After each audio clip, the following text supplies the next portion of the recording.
Bonjour à toutes et à tous, bon réveil matinal, bienvenue sur Free Matin, ce rendez-vous matinal d'information, d'analyse et de divertissement sur EZAE TV. Chers amis internautes, juste après le message du Centre national de sécurité routière, on se retrouve pour la une des journaux.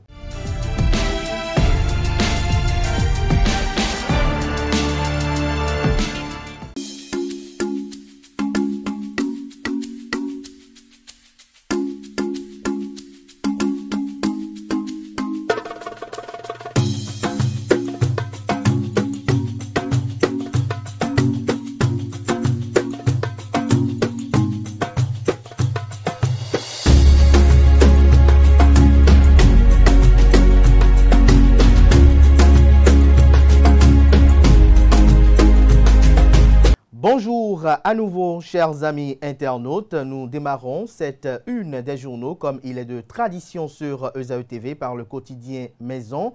Le quotidien béninois d'information générale et d'analyse L'Informateur qui ce matin en manchette s'intéresse à l'actualité électorale, notamment aux grandes échéances de 2026. Le Canard titre « Élection générale de 2026 », l'Union progressiste Le Renouveau UPR et la Force Cori pour un Bénin émergent FCBE en accord. Stratégie payante pour Paul Humpé, titre Le Canard en publiant les logos des deux formations politiques. Il écrit qu'après la désignation du candidat de la mouvance, il est annoncé pour ce vendredi 5 septembre 2025 la signature des accords de gouvernance et de législature entre les partis politiques Union progressiste Le Renouveau UPR et FCBE, Force Cori pour un Bénin émergent. Cette entente qui n'est pas à confondre avec une fusion entre les formations concernées et à l'actif de Paul Humpé qui a joué des stratégies et du discours. Lisez l'article qui renseigne à la page 3 de la livraison. Remobilisation des structures à la base. Louis Béounou-Vlavonou communie avec les militants Union progressiste Le Renouveau du département de l'Ouémé. Rentrée gouvernementale, les ministres saluent le choix de Romuald Wadaï pour 2026. Politique nationale, le mouvement Wadaï 2026 lance le grand ralliement. L'article à la page 8. À l'oreille droite, le titre Journal École pour convier les fidèles lecteurs à lire dans les colonnes de sa parution les différentes productions journalistiques du jour des étudiants en formation sur les différents campus de l'EZAE, l'école supérieure d'administration, d'économie, de journalisme et des métiers de l'audiovisuel EZAE dont la rentrée universitaire 2025-2026 est prévue pour le 15 septembre prochain conformément au calendrier gouvernemental avec de nouvelles filières. On lit à présent la une du quotidien de service public, La Nation bien évidemment, qui parle du financement du secteur de la santé, près de 1000 milliards de francs CFA à mobiliser sur 5 ans. Retrouvez des détails sur cette mobilisation de fonds à la page 3 de la proposition. Candidature de Romuald Wadaï. Louis Béounou-Vlavonou, cadre influent du parti politique Union progressiste Le Renouveau, président du Parlement béninois, se prononce. Lisez la transcription intégrale de ses propos dans les colonnes de la page de ce matin du quotidien de service public. Fraternité ce matin en manchette présidentielle de 2026. Moël Bénin, mouvement des élites engagées pour l'émancipation du Bénin, valide le choix de Romuald Wadaï. En illustration, la photo de Jacques Ayadji, ministre conseiller, président de Moël Bénin, et Romuald Wadaï, ministre d'État en charge de l'économie et des finances, chargé également de la coopération, actuel candidat de la mouvance présidentielle pour 2026.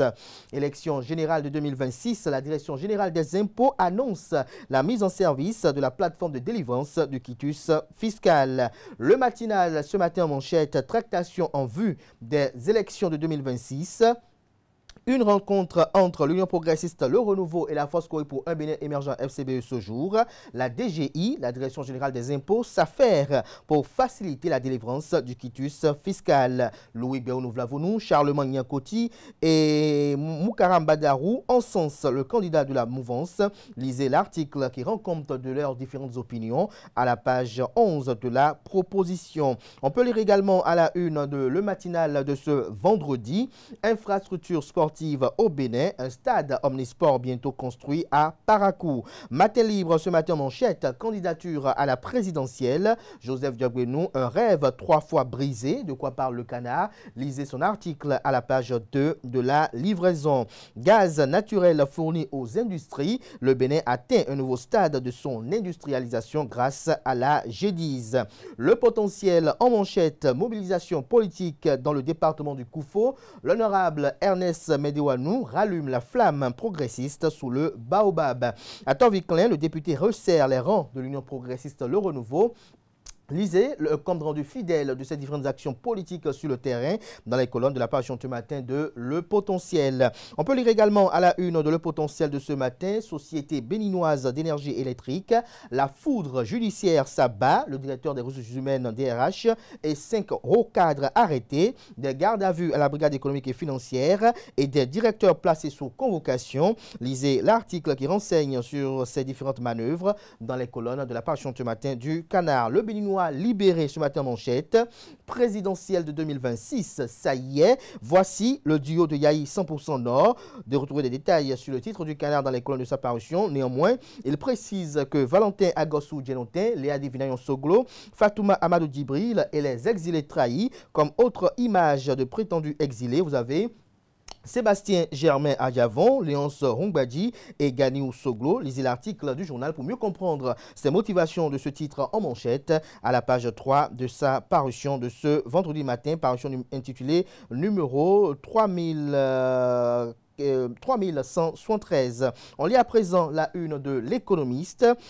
Soleil social autant pour moi, bond CRH UMOA 6% 2025-2040 sur le marché boursier régional, 60 milliards de francs CFA pour la première cotation du social bond. On lit à présent le Télégramme. Après un décès dans des violences contre les douaniers à Ifanyi, 5 suspects interpellés, d'autres complices activement recherchés. Après le retrait de sa fiche de parrainage, Louis Gbaoun a déclaré Wadaï est le meilleur candidat. On peut lire également à la une de Le Télégramme de ce matin, Commission électorale nationale autonome Sénat, plus de 80 formulaires de parrainage distribués. L'opération se poursuit. L'hebdomadaire catholique La Croix du Bénin, ce matin manchette, parle d'Institut des Sœurs de Saint-Augustin du Bénin, vœu perpétuel de 6 religieuses. Les sœurs font le pas décisif au cours de leur profession perpétuelle à l'église Saint-Michel de Cotonou. C'était le jeudi 28 août dernier. L'article qui rend compte de cette activité salvatrice est profondément religieuse aux pages 6 et 7 de la livraison. On peut lire également à la une de l'hebdomadaire catholique La Croix du Bénin, présidentielle de 2026. La mouvance désigne Romuald Wadaï pour succéder, autant pour moi, à Patrice Talon. On peut lire également à la une de l'hebdomadaire La Croix du Bénin, à l'épilogue du nouveau départ, le Bénin 65 ans après, l'article à la page 4. La Nouvelle Tribune, désignation du duo candidat à la présidentielle de 2026, l'opposition face à un gros défi. Bénin intelligent, Romuald Wadaï Dauphin, l'adhésion sans réserve de la diaspora, Louis Vlavoun retire son parrainage et encense Romuald Wadaï. Romain Dacosta, président du Haut Conseil des Béninois de la diaspora.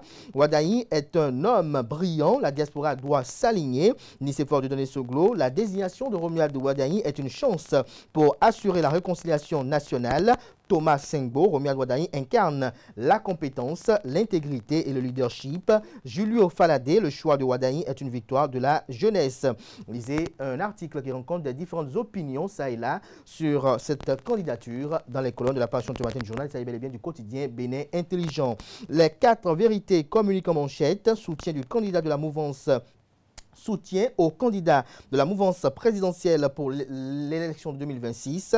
Karim Da Silva et Porto Novo se mobilisent derrière Wadaï. Les forces vives de la ville capitale ont donné le ton d'une campagne qui s'annonce décisive pour Romuald Wadaï. Wilfried Léandre Hongbeji, à propos du candidat de Romuald Wadaï, il sera difficile à l'opposition de trouver un profil meilleur à celui de notre candidat. Des citoyens apprécient. Retrouvez la transcription de leurs opinions en page 6.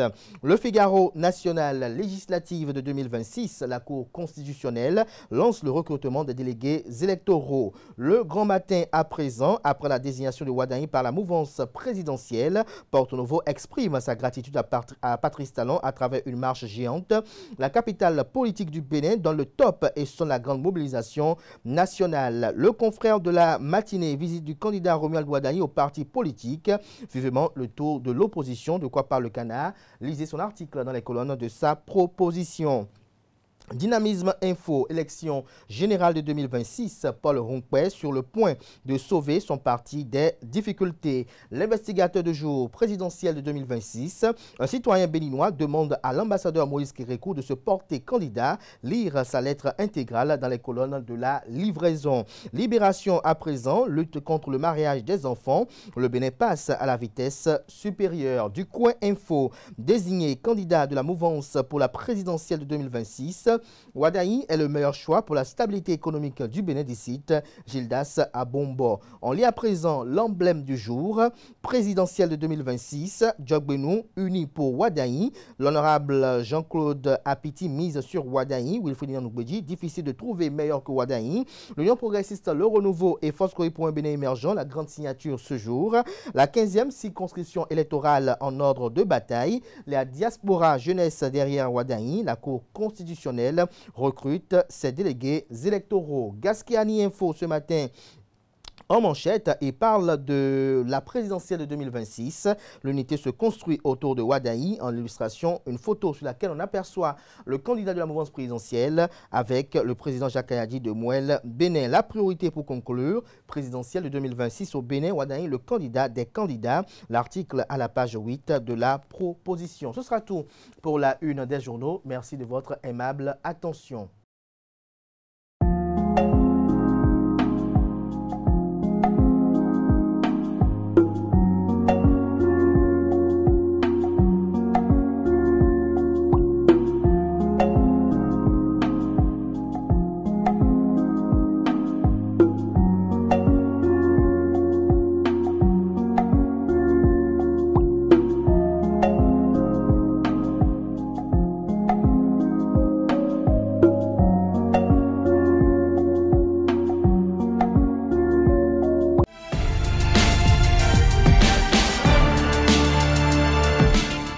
Bonjour, mesdames et messieurs, bienvenue dans le bulletin matinal d'information.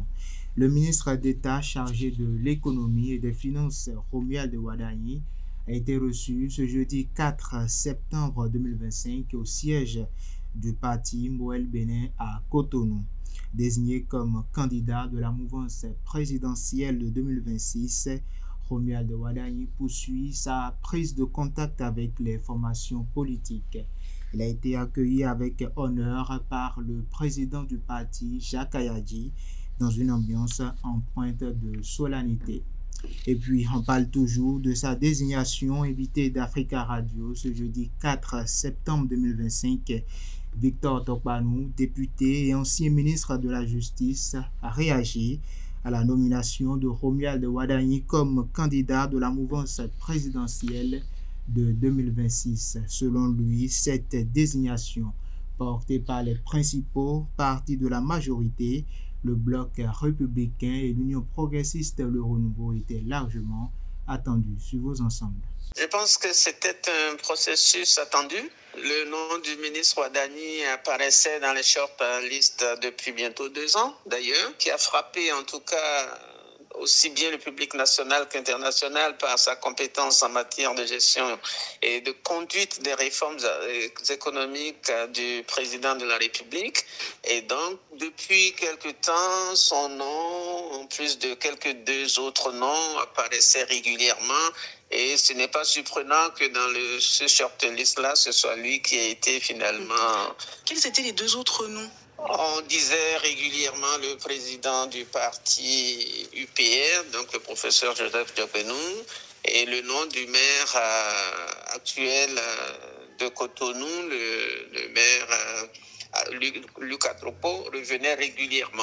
Donc, je pense que Il a bénéficié aussi, entre autres, de sa présence dans le gouvernement, de sa compétence et de son travail quotidien. Le nom du candidat donc, devait être annoncé en octobre, mais finalement, vous dites qu'il y avait des indices il y a 2 ans, mais finalement, est-ce qu'on n'avait pas la réponse sous nos yeux il y a 6 mois, au moment où Romuald Wadani s'est retiré de la course à la présidence de la BAD, donc la Banque africaine de développement?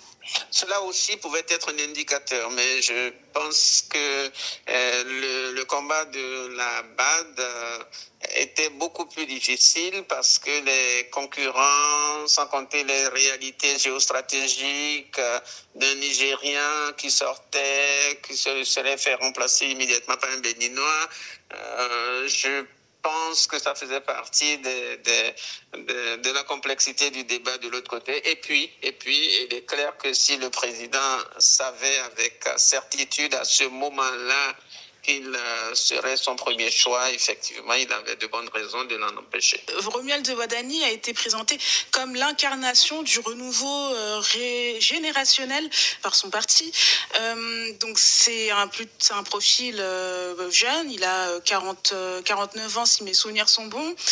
Mais est-ce que c'est vraiment, on peut vraiment parler d'un renouveau? Est-ce qu'il ne va pas défendre exactement les mêmes idées que Patrice Talon?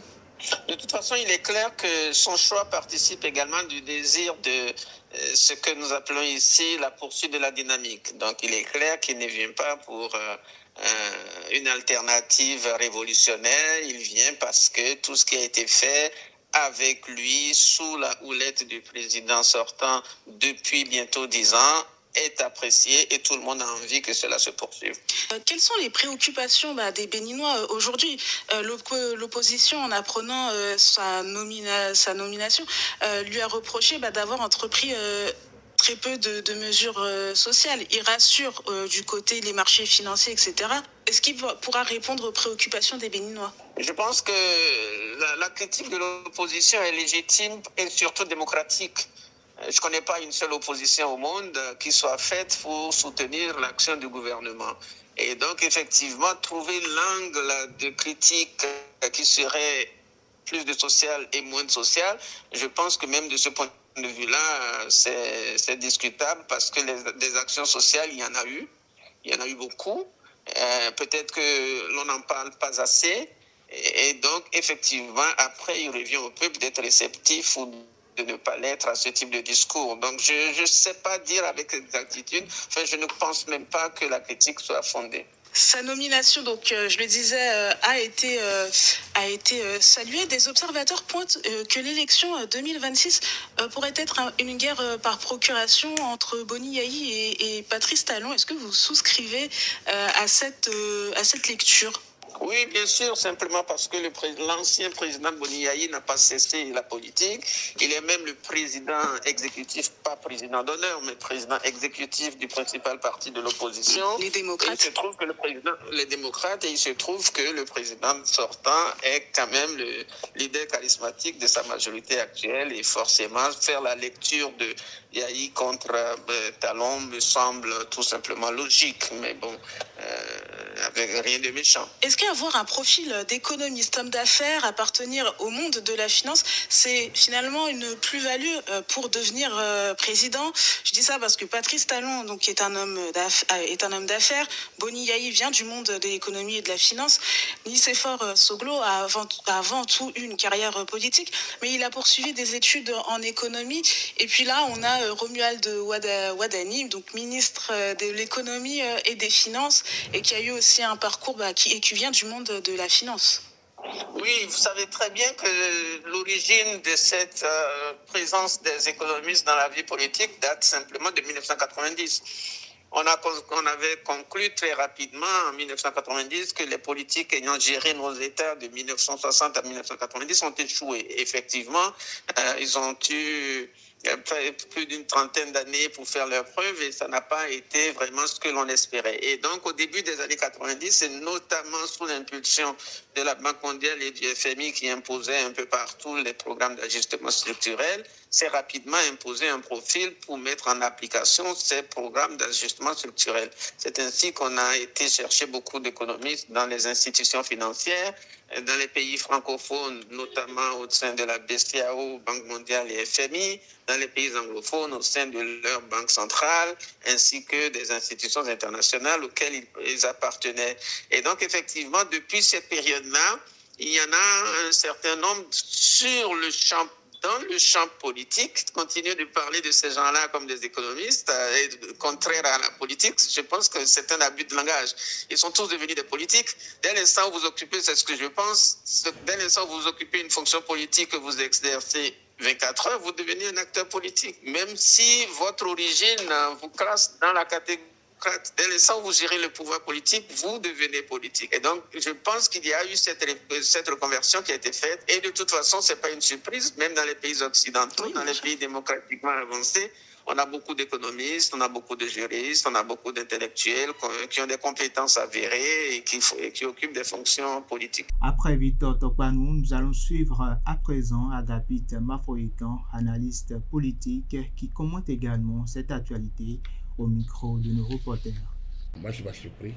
Je ne suis pas surpris parce que j'estimais, en tant qu'analyste, mais en tant que politique aussi, que d'une manière ou d'une autre, si ce n'était pas Wadayi, ce serait Diogbelou. Et si ce n'était pas Diogbelou, ce serait un autre proche du chef de l'État, soit un ministre avec qui il a travaillé, soit un politique qui accompagne le travail qu'il fait. Donc, le Romuald Wadayi se positionnait en très très très bonne place au regard du rôle important que joue le ministre de l'économie et des finances, mais qui a pris de l'envergure avec la coopération et qui depuis lors donne un autre visage, disons, à ce que nous connaissions avant comme affaires étrangères et coopération. On a quitté cette forme de coopération, disons de confort, pour aller à une sorte de coopération agressive, disons, commerciale, où le pays tente de gagner dans les pistes sur lesquelles il pense se positionner. C'est bon pour notre pays. C'est bon de continuer avec quelqu'un qui a vu faire. Parce que le profil, oui, mais les aptitudes me paraissent meilleures. Il est économiste, il est financier, il est juriste, il est géographe. Ça, c'est un fait. Mais il a participé 10 années durant à la remise en place de l'État au Bénin. La remise en place de l'État à travers les agrégats, que ce soit au niveau économique, au niveau de la coopération. Donc, il sait où il faut aller chercher l'argent. Il sait comment il faut rembourser ce qu'on a cherché. Il sait comment on peut racheter ce qu'on a appris avec beaucoup de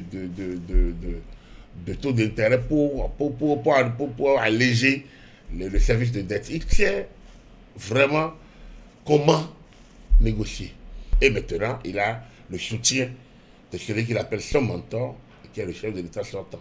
Et donc, lorsque vous avez tout ça autour de vous, vous ne pouvez que être le premier de tous. C'est un peu ça, l'élu du groupe. Il y a d'autres qui peuvent être éligibles.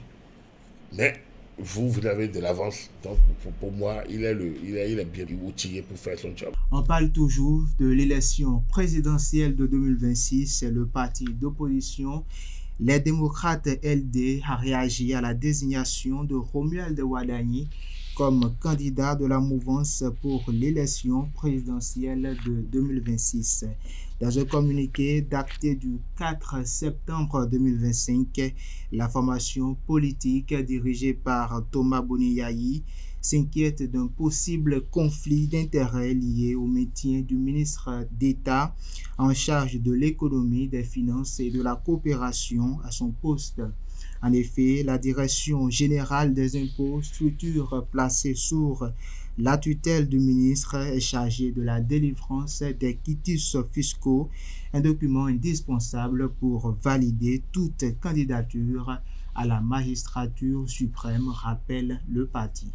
À quelques mois des élections générales de 2026, une alliance politique se profile entre la force Cori pour un Bénin émergent, FCBE, et les partis de la mouvance présidentielle, UPR et BR.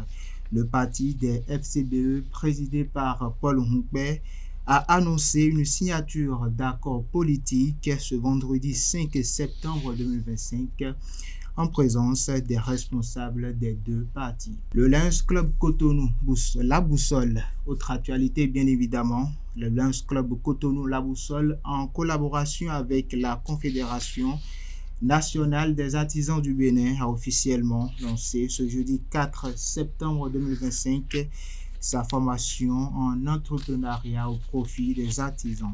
C'était à Cotonou, à la base d'appui des artisans, un reportage de Nancine Fatoumbi et de Anel Do. Nous lançons officiellement ce cycle de formation qui va durer du 3 au 25 octobre et nous souhaitons plein succès à ce projet. Ainsi démarre la formation des artisans en entrepreneuriat, initiée par le Lions Club Cotonou La Boussole, en partenariat avec la Confédération nationale des artisans du Bénin. Ce projet vise à former et à renforcer la capacité des artisans du Bénin avec plusieurs modules stratégiques pour le développement de leurs activités. Le Lions Club va nous permettre de former 13 100 maîtres artisans sur toute l'étendue du territoire, dans plusieurs domaines, droit, fiscalité, marketing, gestion des entreprises.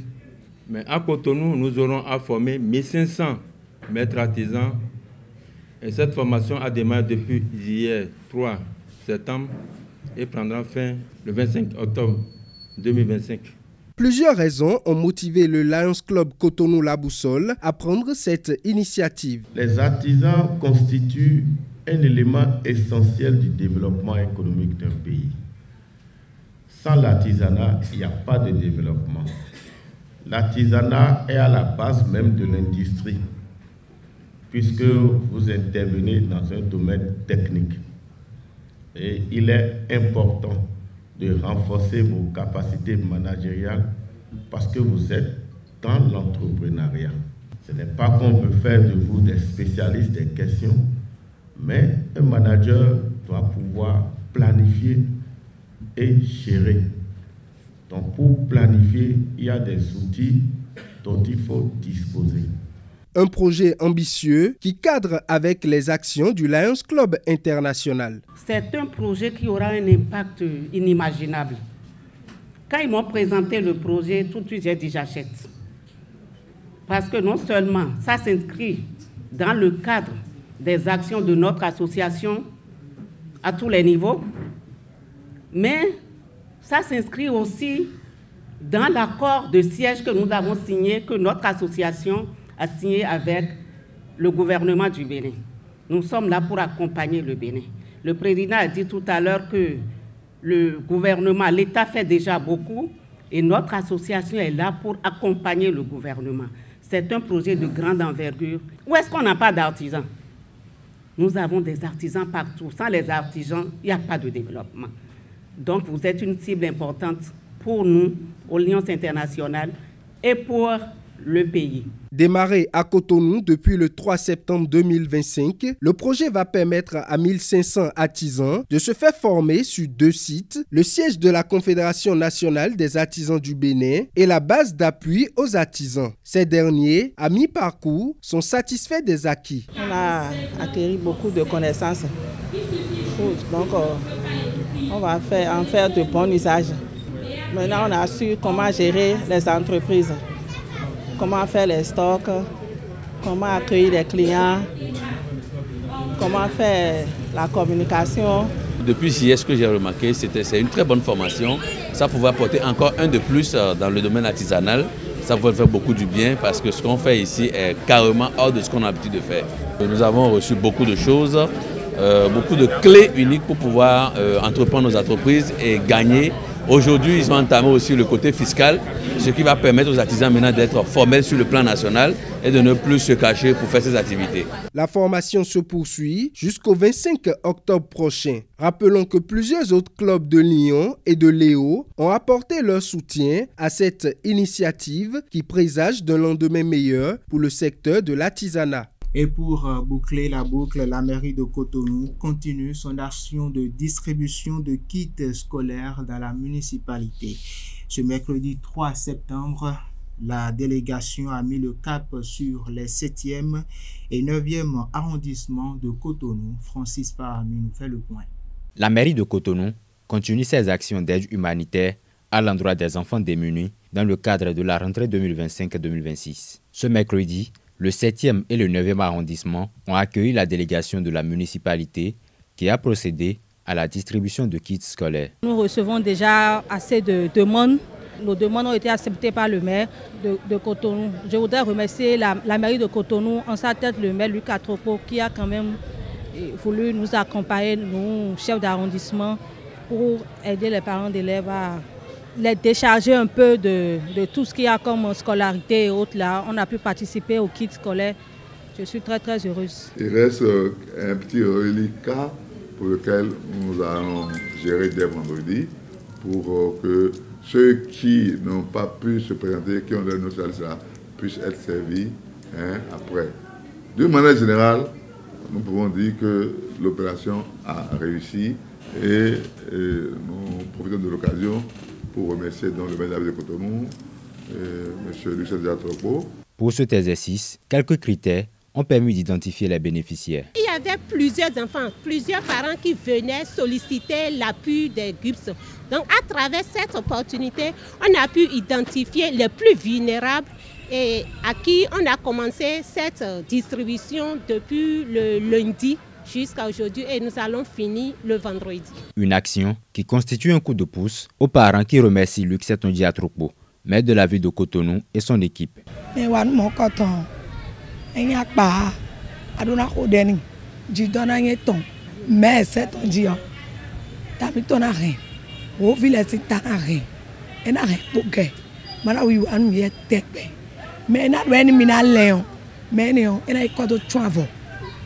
Nous les voyons et vivons nous meeting.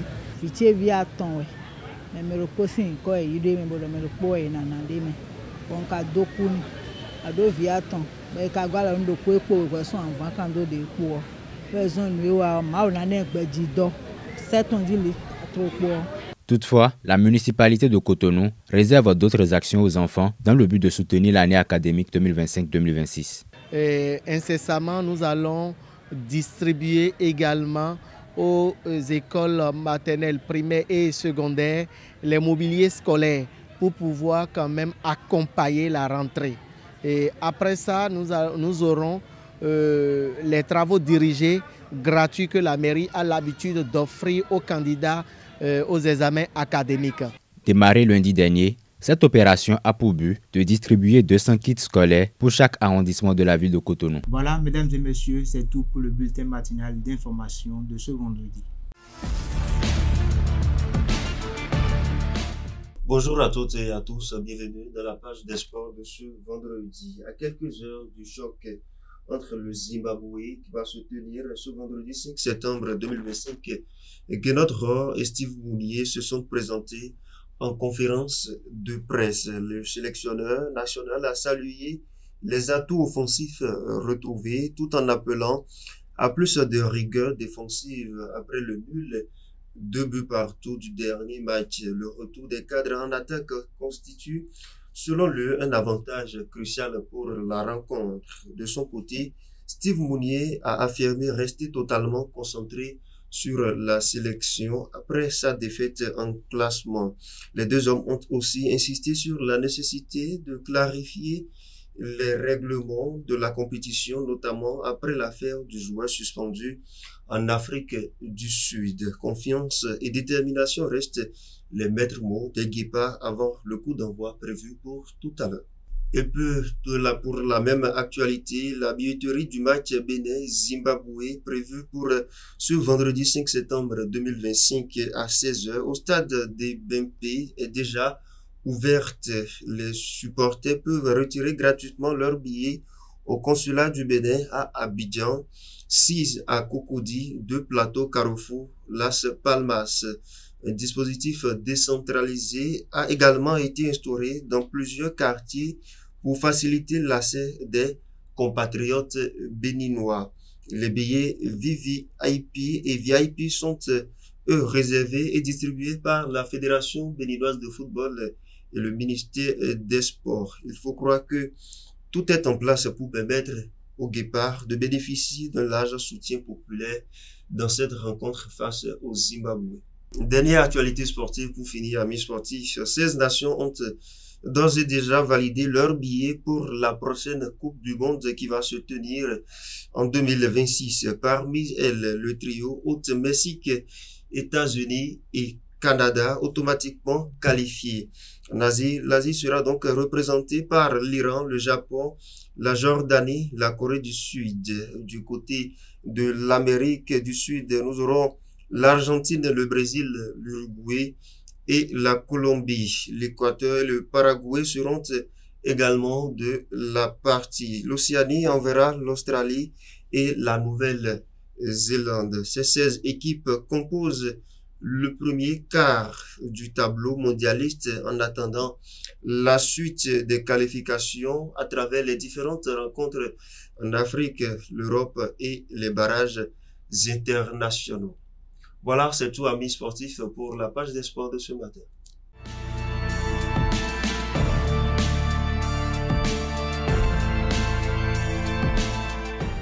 Mesdames et messieurs, bonjour. L'expression « faire la grasse matinée » signifie dormir tard le matin, généralement pour profiter d'un repos supplémentaire ou simplement pour se détendre. C'est une façon agréable de commencer la journée en restant au lit plus longtemps que d'habitude. Chers amis, l'expression vient du fait qu'autrefois, on associait le matin à un moment de douceur et de repos, souvent considéré comme une période privilégiée pour rester au lit. Faire la grasse matinée évoque donc une sorte de faveur ou de privilège ici, celui de profiter du matin sans se presser, de manière agréable et très détendue. C'est toute la définition de ce matin. Merci. Au plaisir de vous retrouver la semaine prochaine.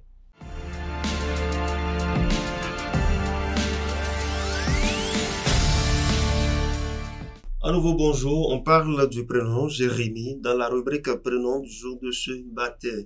Le prénom Jérémie vient de l'hébreu Yimeriyahu qui signifie Dieu élève ou Dieu établit. Il est porté notamment en référence au prophète biblique Jérémie, figure marquante de l'Ancien Testament. Il symbolise la foi, l'élévation spirituelle et la confiance en la protection divine.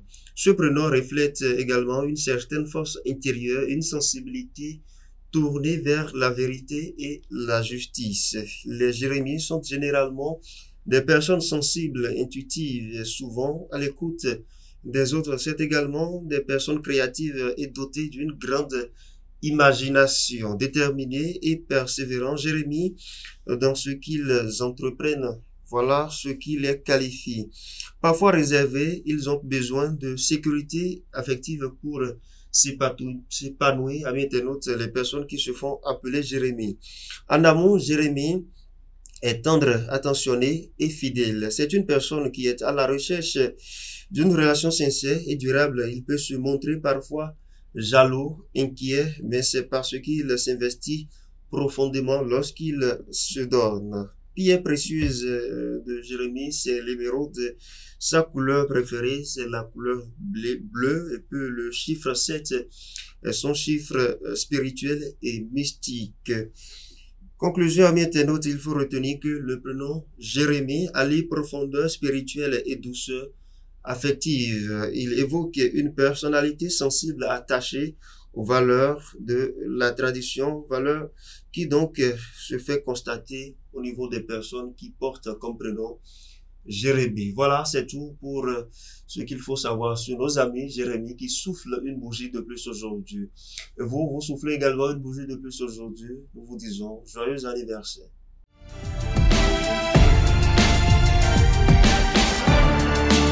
Amis de la rubrique Horoscope, bonjour, heureuse de vous retrouver ce vendredi matin. Bélier, c'est le jour et le moment de vous consacrer à votre budget. Un projet important est en train de voir le jour, mais il réclame certains moyens. Amis Taureau, sérénité, harmonie et douceur seront au rendez-vous de cette journée. Alors, profitez de ce bénéfique climat pour prendre enfin le temps de vous détendre. Gémeaux, le moment est venu de lever le pied et de prendre du temps pour vous relâcher. Néanmoins, évitez les confrontations car vous n'êtes pas d'humeur. Natif du signe Cancer. Réunir autour de vous les personnes que vous aimez est l'objectif de cette journée pour vous. L'essentiel étant de vivre en harmonie et bien entouré. Lion, joie, plaisir, bonne humeur et rencontres sont à l'ordre du jour. Voilà de quoi vous donner le sourire et remettre du carburant dans votre moteur relationnel. Votre rôle du jour consiste à endosser la tenue d'hôte et de lancer les invitations en mélangeant les personnes et les genres. Chers amis vierges, vous aurez besoin de grand espace aujourd'hui particulièrement. Cela va amplifier votre créativité positivement. Alors, n'hésitez pas à débrancher de l'agitation quotidienne. Prenez le large, aérez-vous l'esprit, ressourcez-vous au calme, détendez-vous également. Balance à présent. Aujourd'hui, votre sociabilité sera fructueuse. C'est le moment de mettre les bouchées doubles pour toutes les questions pratiques. Chers amis scorpions, l'as de vos relations est en train de se modifier de façon sensible. Profitez-en pour mettre les choses à plat avec certaines personnes. Si vous êtes du signe Sagittaire, vous aurez aujourd'hui l'occasion de cimenter un lien récent ou une relation déjà existante. C'est le grand ciel bleu qui revient en force sur votre vie relationnelle. Il n'y a pas lieu de vous poser de questions. Amis Capricorne, aujourd'hui, vous aurez des facilités pour vous concentrer. Vous serez bien inspiré et vous mènerez toutes vos tâches positivement. Avant-dernier signe du zodiaque Verseau, c'est par la discussion et les compromis que les situations s'installent le plus confortablement. Néanmoins, si vous parvenez à museler vos doutes, vous pourrez maintenir votre énergie psychique au beau fixe. Poisson, pour finir, aujourd'hui, votre optimisme mêlé à votre sens stratégique vous fera éviter des problèmes. De plus, votre aisance en public vous vaudra de francs succès. Profitez-en pour dire ce que vous pensez. Voilà, amis internautes, c'est tout pour le message des astres de ce vendredi matin. Et voilà, ce sera tout pour Free Matin de ce jour. Merci pour l'attention. On se donne rendez-vous le week-end pour les rendez-vous médias du week-end, par la grâce et la volonté divine, sans occulter bien évidemment celle des hommes.